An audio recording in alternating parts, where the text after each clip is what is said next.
Notre région est une région qui produit beaucoup d'énergie, de centrales nucléaires.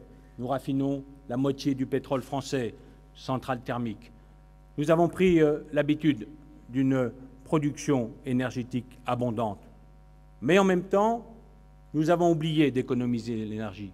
Et nous, ce que nous disons, c'est que la première énergie renouvelable est celle que nous ne consommons pas. 41% des combustibles utilisés dans cette région servent au chauffage. Et plutôt que de soutenir la taxe carbone, plutôt que de mettre l'accent sur celles et ceux qui n'ont les moyens ni de remplacer une voiture qui consomme de trop, ni de changer une chaudière énergétivore, ni d'isoler leur maison, eh bien nous disons, nous les socialistes, que nous ne voulons pas d'une écologie punitive, nous voulons d'une défense de l'environnement qui allie écologie et sociale.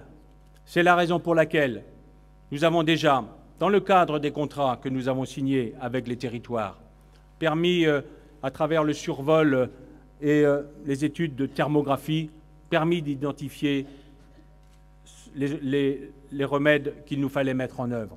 Ma maison vue du ciel, mon école vue du ciel, ma salle polyvalente vue du ciel. Et avec cet outil, nous pouvons passer à la seconde phase. Une de nos propositions, la première proposition à mettre en œuvre, c'est qu'avec cet outil, la maison vue du ciel, nous allons financer 50% des diagnostics thermiques de chacune de nos habitations.